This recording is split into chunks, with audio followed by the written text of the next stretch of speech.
to set. Camera speed. Sound production, take one. Action! It's Animation Weekend, aka Powders. Welcome back. You guys know we do cartoons on the weekend.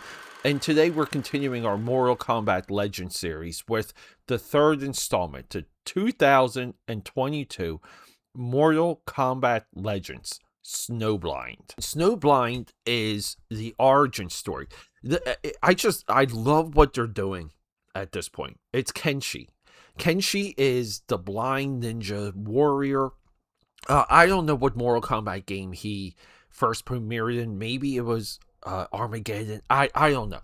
By this point, just so you guys know, by Kenshi's appearance in Mortal Kombat, by this time, whatever time it was, there's 50 to 60 core characters that you can just pull from.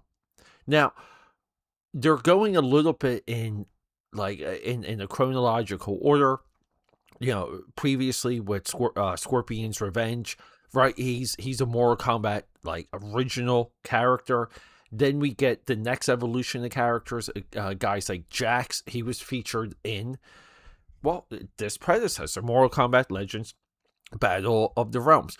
There we see the story element of what was called animalities. The animalities were other versions of the fatalities. And the most popular one was Liu Kang. Liu Kang could transform into a dragon, and I believe Liu Kang would bite the waist off of the opponent and just separate them.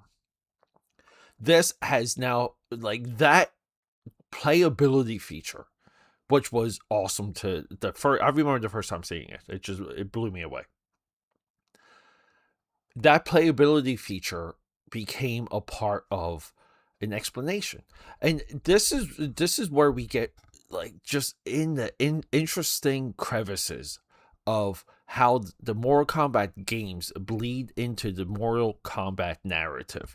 It's unlike anything we have, and here's the cool thing. As unique as all of this is, it's very comparable to what we see in American comics, where a lot of times the comics come up with something, ends up in the movie. A film series or a TV show comes up with something, it goes back to the comic, and you kind of have this little bit of a handshake, a little bit of a trade-off of, this is what you're doing, this is what we're doing. These are the best ideas.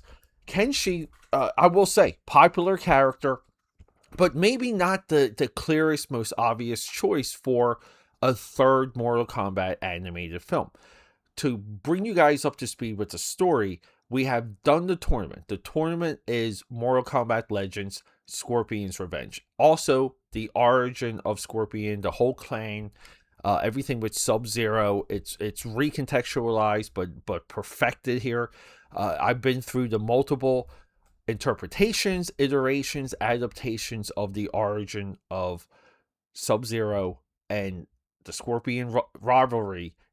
Mortal Kombat Legends Scorpion's Revenge 2020 is the best of the best. Then we get the tournament, right? The tournament, Earth wins.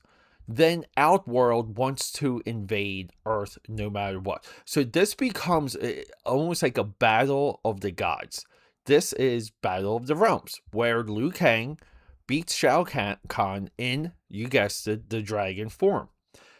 Not as it doesn't have the punch, the roundhouse, pun intended, impact of Scorpion's Revenge, but Battle for the Realms moves the story forward and gives us some new characters. So now the evil gods, Outworld, is defeated.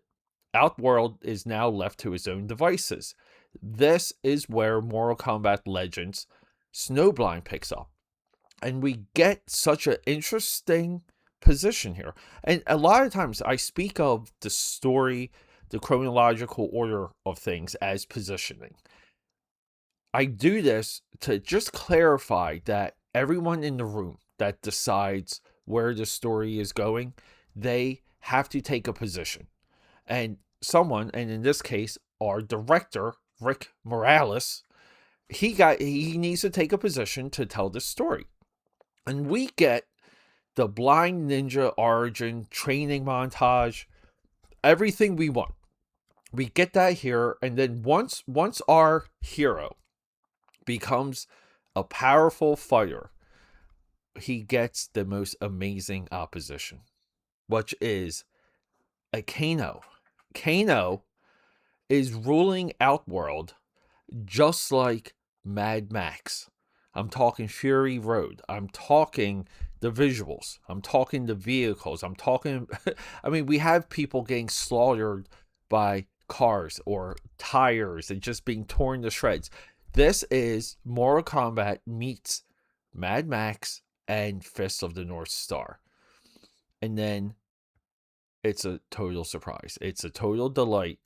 It's the expansion now of the characters within the longer narrative, and now we're able to explore just what we can do. Now, here's the thing: Mortal Kombat Legends Snowblind is not a adaptation of anything that we've seen previously.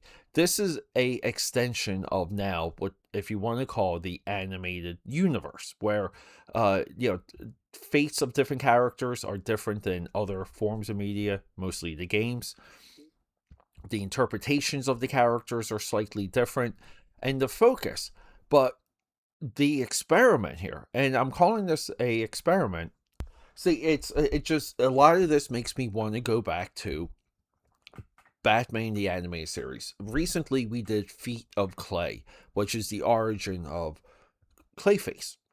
And that is where all the creators of the animated series, they pulled Clayface, and even in comparatively speaking, Mr. Freeze, they really pulled him out of obscurity, and they said, oh, let's just do something. Like, let's do a complete tale of these characters. Let's just tell it our way.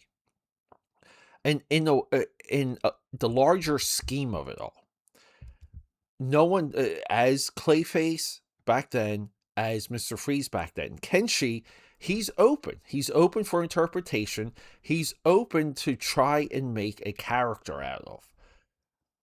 Popular, not immensely popular, cool enough. We have we have a thread here.